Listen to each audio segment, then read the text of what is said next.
Just over a week ago, billionaire Richard Branson also made his first trip into space. Do these two trips mark a new era of civilian space travel, or will it only be a game for the wealthy? Will more affordable space tourism be available sometime in the future? To discuss these issues and more, I'm joined by Dr. Yang Yuguang, professor at China Aerospace Science and Industry Corporation. Ye Chengguang is founder and CEO of Altotech. And Dr. Giuseppe Ribaldi is president of Moon Village Association of Vienna. Welcome, gentlemen. This is our topic. I'm Wang Guan. But before we start our discussion, let's first take a look at a report from our correspondent, Hendrik Sabrandi from Van Horn, Texas. At 8:12 a.m. local time, in perfect weather conditions, Blue Origin's New Shepard capsule, powered by a booster rocket, lifted off straight into the Texas sky. At 75 kilometers above Earth, New Shepard, which was flown autonomously, separated from the booster, then hurtled past the so-called Kármán line at 100 kilometers. That marks the edge of space. The four astronauts were weightless for about 4 minutes. It felt so serene and peaceful in the floating. It's actually much nicer than being in full one gravity. It's a very pleasurable experience. Then New Shepard, slowed by parachutes, came back down, landing gently as scripted on the desert floor. The flight lasted 10 minutes. Bezos said it was life-changing. On how it felt, oh my God! My expectations were high, and they were dramatically exceeded. He was struck, he noted, by how tiny and fragile Earth looked. It was so amazing to see it from above and to move around. Yeah, I totally agree. It feels so natural, almost like we should be doing this. One person bid $28 million for a seat on this privately funded, privately operated flight. That seat ultimately went to the youngest astronaut ever at 18 years of age. Many hope this type of space tourism will be part of the future. Blue Origin plans 2 more of these missions with paying passengers later this year. Hendrik Sabrandi, CGTN, Van Horn, Texas. Well, Dr. Yang Yuguang, let me start with you. Thank you for joining us again. 10 minutes in the air for the world's richest man. What was it like? What happened during the 10-minute period? Well, you know that Blue Origin chose a very traditional way to achieve space travel. You see that the New Shepard launch vehicle lift off vertically and use a rocket engine called the BE-3.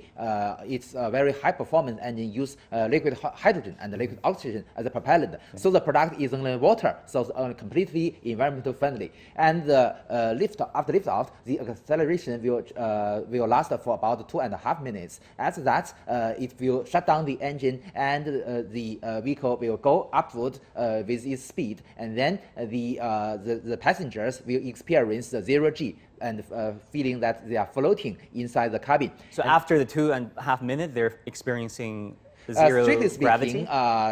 Strictly speaking, the 0G happens shortly after the shutdown of the engine, because still there are aerodynamic forces acting on the capsule. So it's not a very strict 0G. So after the altitude is very high, generally speaking, about 70 kilometers, they can completely in a 0G environment. So what was it like? Was it any uncomfort to no, the body? Not any uncomfort. If you mentioned uncomfort, maybe during the liftoff. Discomfort, should I say. You mean during the liftoff, there are G forces or the overload, so you can feel pressure on your body, so that's not very comfortable. And also, the more remarkable G load happens during the landing. So during the landing process, the G load is about 5.5. That means that you can feel force on your body more than 5 times of your own weight. So that's not very comfortable, but only lasts for less than maybe 3 minutes. All right. And then what about the return? And you see, after the shutdown of the engine and after the go up beyond the 70 kilometers, they can feel they can not only feel the 0G, but also enjoy the sightseeings of the Earth. So although you know that the launch happened in the daytime, but still when they go upward, they can see that the sky is black, like the scenes very similar to the sightseeings of the United States. Like the Russia or the U.S. astronauts has already seen in the universe. And also you can see the curve of the Earth. The horizon is not a line, but a curve. And also you can see the beautiful Earth. So that's a similar view of the passengers, like the astronauts. And what you mentioned, during the landing, they will use a very traditional parachute. So during the landing, the capsule will be slowed down by the aerodynamic forces, and then use a parachute to have a safe landing. Also, just about 6 foot before the landing, there is a retro rocket to continuously slow down and have a safe touchdown. Yeah, let me turn to our colleague in Europe, Dr. Ribaldi. I mean, as a scientist also, how do you look at this trip? Is it largely symbolic, for the wealthy gentleman to take a trip into outer space, or was there more to it? First of all, to say this is an historical moment, it is not just, let me say, a fake flight. I think this is really the beginning of a new era. What we need to understand that this vehicle, the one of Branson as well as the one of Jeff Bezos, so to speak, they are able to conduct experiments as well as to fly humans. So far, as you know, only about 600 people have been able in the last, from 1961, have been able to see basically the Earth from above. With this vehicle, Bezos and Virgin Galactica, there will be hundreds and hundreds of people.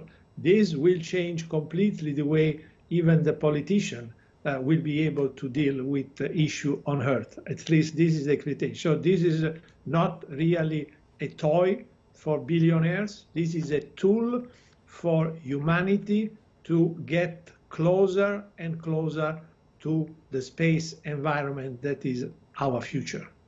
Well, Mr. Ye Shengguang, CEO of Alto Tech, let me turn to you. I mean, I know your company run many tours. Some of them, deals with traveling, in the air. What do you make of this trip? I heard the news today, and it's going to be very meaningful for this out space tour. And Jeff Bezos' team has done a very great job. And 2 years ago, we made the same meaningful the action in China too, but we failed at because we want to use a balloon. But this time, Bezos team used the rocket connecting with the capsule together. They're using this capsule as the escape utensil, something like that. And when we go up there and they explore more, not different from the balloon, but it has more powerful and go much higher. So the common line is about 100 kilometers far away. So some people say Richard, the Virgin team, there somebody say you're not go that far, but even the Elon Musk were laughing at him and say, okay, if you guys go common line, you can go to the outer space. So Bezos team did a very great job. And I think in the future, maybe more and more people can join this outer space tour, and the price and fee will come down. For myself, we're also trying to make some progress in the balloon or even the spacecraft experience in China. Yeah, we're trying hard to fulfill our dream. Yeah. Yeah, good luck with that, Chengguang. Let me turn back to you, Dr. Yang. Elon Musk poked fun at Bezos' trip, saying that this is a suborbital journey instead of an orbital space travel. I mean, for a layman like myself, can you explain to us what are the differences between a suborbital travel and a orbital travel? Well, it's quite different. It's really, really different. You know that for the orbital travel, first you must go into the orbit. We know that the first cosmic speed is about 7.8 kilometers per second. That's a very fast speed. And moreover, if you want to go into the orbit for a spacecraft, you need to go up very high enough, generally speaking, more than 200 kilometers. And also you should go through the atmosphere and the aerodynamic forces you have to overcome. So generally speaking, for orbital launcher, it needs to have the velocity capability about 9.5 kilometers per second. But for the suborbital ones, like the Blue Origin and Virgin Galactic have done, they only need to have acceleration capability about 1 kilometers per second, almost 10 times lower than that. Sorry to cut you, but what is the average speed of commercial flight that people are taking these days? For the civil aviation, usually more than 200 meters per second.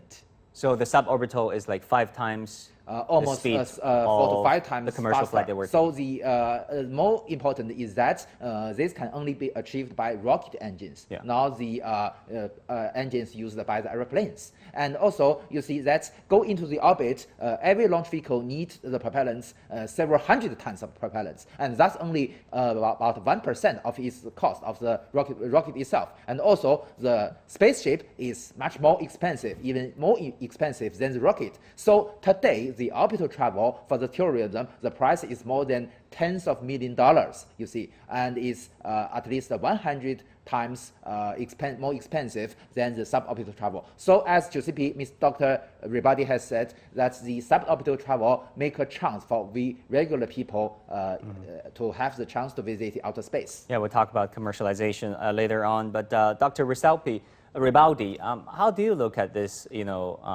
criticism and even cynicism about this space travel done by these two gentlemen, Branson and Bezos, saying that this is a suborbital flight instead of an orbital one? Well, I think this is a false problem because the suborbital flight is a logical step. As you all know, the first human flight, that is in the United States, was a suborbital flight.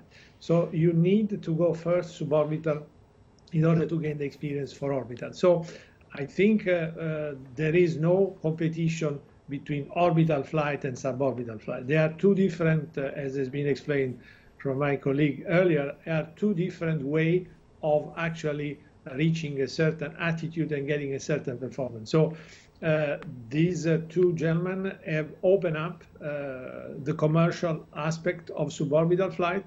Elon Musk is opening up with his SpaceX and Dragon capsule the orbital part.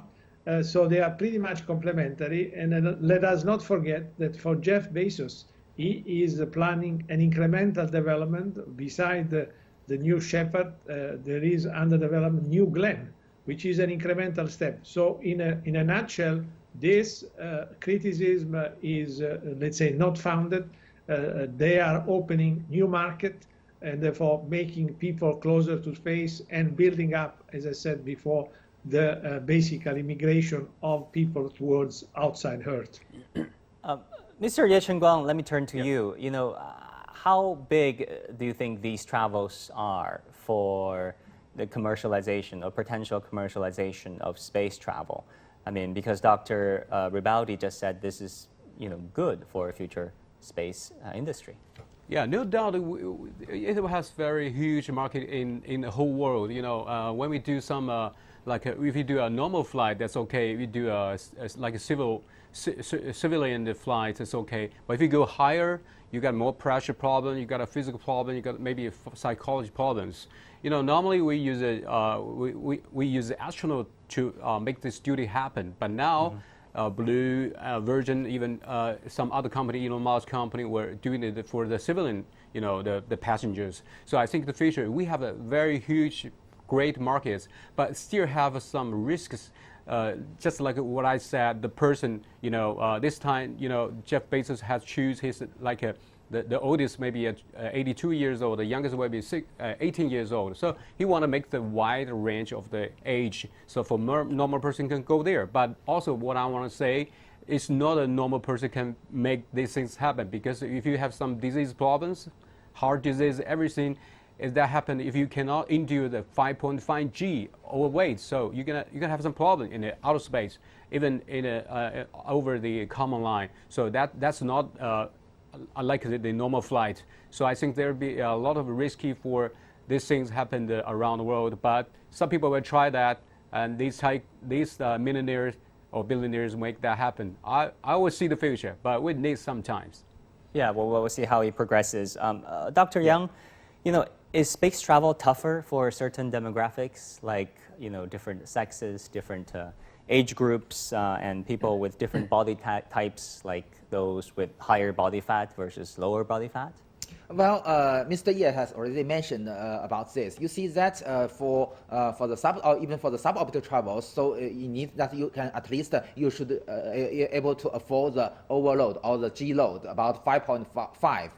So that's What the is the reason. 5.5 G load? You can feel the for instance if your mass is 50 kilograms, then you feel way more than that, but yeah, let's say 50. Maybe more than that. Maybe you will feel about 250 kilograms on your body. Wow. So that's the feeling you have to adapt with. But that's the reason the Blue Origin performs several hours of training for the passengers, and also the similar happened to the Virgin Galactic. But for the orbital travels, it's quite a different matter. So for the orbital travel, because you know that they will accelerate it long, and also they will the duration in space will be long. So in the zero-G environment, they will have a very serious symptom called the space motion sickness. So the astronauts must adapt with this and be trained almost half a year for this kind of environment adaptation. So the orbital travel, even for a passenger, these kind of things do happen before. You know that the orbital space travel begins in 2001, but during that 10 years, there do have something happen that a passenger paid, but he cannot go to space because his body cannot afford that. So for all these kind of travels, they have to be have some physical checking and also have some small training. And Mr. Ye has already mentioned his business to have the high altitude balloons or the airship on high altitude. This can have the similar experience I mentioned about view the sightseeing which the astronaut can also see. And also there are already services in other countries, the zero-G planes, for there to experience the zero-G and also the sightseeing of the astronauts. You know, Dr. Ribaldi, what do you think? I mean, many people are asking this question. Would this be good for me? I mean, can I take a shot at it if I have enough money?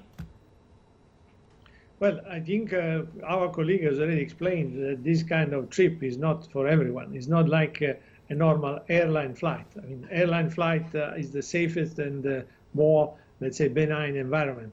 This kind of suborbital flight, of course, because of the dynamics which have been explained very well, they are imposing a certain number of body constraint. Therefore, I think not everyone will be able to do it, but this is fine. You know, going to space is not easy. You know, going to space is hard, as other people as indicated. So people do not have to understand that this system is making space flight easier. The dynamic and the physics is going to stay with us till we don't develop a completely different technology which will allow to reduce the G level, which has been explained earlier. So in a nutshell, this kind of flight, it is for people which will have a certain physical condition. So it's not for everyone, but I think certainly with the time, there will be a huge number of data which will allow probably to create an envelope of a physical, let's say, characteristic that the people can or cannot go. And I think this will be a totally new database that will open to us. As I said, we have only 600 humans that went so far. When we will have thousands of these, this will be extremely beneficial also for space medicine. Yeah, Dr. Ribaldi, let me stay with you. Talking about getting more data and more experiment done, how important is international cooperation in that regard? Well, I think the system has already been developed, at least this kind of system, they have already been developed at the national level. So these people have already developed commercial. What is important is the international component of the participant. In other words, the system is already there. One element that people have not stressed enough in the public, in the news, is the fact that this system can give several minutes of low level of gravity for equipment, for science. It has been explained that we have a flight with airplane. Airplane gives 20 seconds of low level of gravity. This equipment, this system, they can give between 2, 3, even a little bit more, depending on the actual flight path. So again, this is opening up a huge possibility of cooperation and experiment at the level of the globe. and that is what is important. Well, Mr. Ye, let me turn to you. You know, these are, of course, two highly publicized flights that's drawing a lot of global media attention, but it is also, you know, generating a lot of curiosity for average people. You know, they're like, would this be for them for future space travel? How big is this industry right now, and what do you think are the challenges facing the private space travel industry? Well, as far as you know, we see some national heroes like Yang Liwei. These guys, they are make some medals and even go to the outer space, like we call it the Orbital tour. But now private company will do the space tour tourism around the world, and they were competed by these billionaires like Bezos and Elon Musk. I think in the future, maybe we have some more potential private companies in China will compete in this game. As far as I know, maybe Japan company and New Zealand, like Indian Tata company, will also join this game. I think more competition will be more great or more return to the normal customers. They can share very cheap fee to go to the suborbital or even the orbital tour. So I think the private company, for them, they have a lot of pressure in the technology breakthrough, even innovation. Even in the future, somebody say maybe they don't need a rocket, they need maybe anti-gravity, you know. There is always a zero G. Like what I'm saying is I'm sitting here, but I can flow.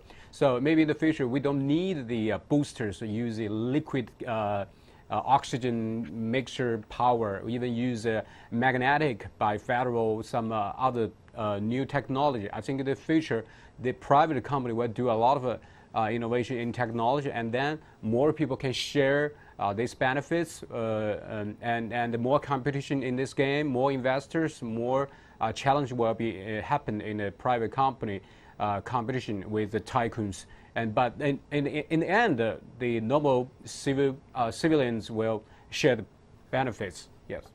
Hey, Dr. Yang, what do you think? These two trips made by these two billionaires, Bezos and Branson, will do to the future of, commercial space travel? Actually speaking, the space travel last week and this week makes the space travel from the game of billionaires to millionaires. You see that the ticket price about $250,000 for one trip. So that's acceptable for the millionaires. But for the orbital travel, unfortunately, it's still a game for billionaires. So just before the end of this year, the spaceship from the SpaceX, the Resilience, will have orbital space travel for the tourists. About four tourists will go into the orbit and enjoy their trip.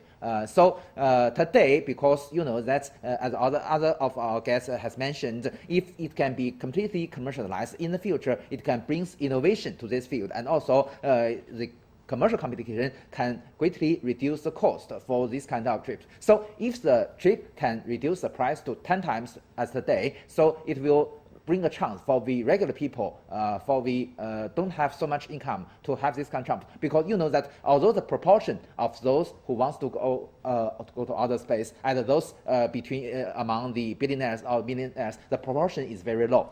But the numbers is a great number. So this will be a great, very huge industry in the future. Maybe within this century, it can be growth into a $1 trillion scale industry, I think. And also, you see, there are multiple levels. The lowest level, as I mentioned, is experienced through the high-altitude balloons or airships or the zero-G planes. And the second level is what we talked today, the suborbital travel. And the third level is the orbital travel, which happened already in 2001. But in the future, it's very interesting, also possible for the visitors to the cislunar space or even walk on the moon. So there are multiple choices in the future for different people, but absolutely speaking, this will be a very huge industry. But moreover, we should also notice that the two companies, Virgin Galactic and Blue Origin, has developed their technologies for so many years, and today, after so many years, they can provide the services. So maybe the step will be very slow. Well, Dr. Rivaldi, you earlier said that these two trips are milestone events and will likely usher in a new era. Really, what's next? what is next is each of the company has a business plan. So therefore, in the case of, as far as I know, Virgin Galactica, they are already reusing part of the technology by using the plane, the White Knight, for launching a commercial satellite.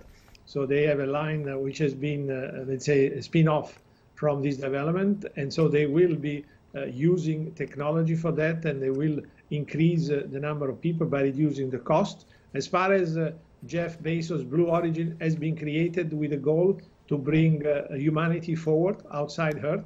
So as I said, this New Shepard is just the first step. So the way forward for Jeff Bezos is to create a bigger rocket, which is under development, which is based on the New Glenn. It's called New Glenn for John Glenn, and like the one John New Shepard. And then they are participating in the lunar exploration program with Blue Moon and others. So the way forward for this organization is to having open up, to move forward, get money out of this commercial product, and then move forward in, let's say, further away from Earth. Well, Mr. Yer, you run a tech company. You also facilitate a lot of travels, for people who are adventurous. How would you gauge the interest of people for future space travel, at least those in China? Do you think there's a big market for it? Yeah, I think we have a lot of maybe the potential markets in China.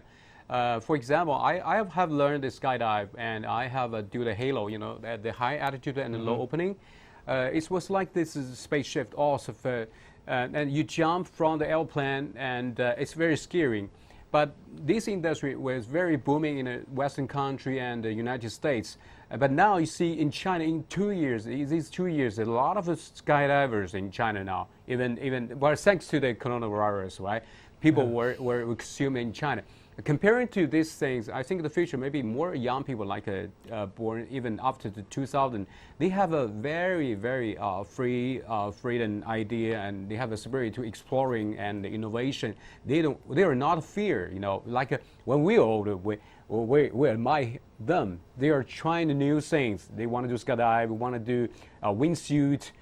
They want to try something new. I heard that before. There is one guy who may want to go with Bezos this trip, but then I don't know the reason he quit. I don't want to say his name, but they ate the guy called Oliver. This time have his seats, but at that time it's a Chinese guy. Well, I think, for example, this is people will be more. Chinese people will have interest in this private company tourism industry. I think a lot of people will join this game. And as far as I know, there is some companies in China, like some company's name, and they were trying hard to make this dreams come true. And some company will do the balloon trip and aerospace trip, and they're also doing something that we maybe we cannot see that. They will do the research now. We cooperation with Tata, we cooperating with Paragon in USA. And they do a lot of research work now. I think in the future, maybe China, as a Chinese, will be very proud of our jobs and to make these markets everybody can join. We have about 20 seconds left. Any final thoughts, Dr. Yang?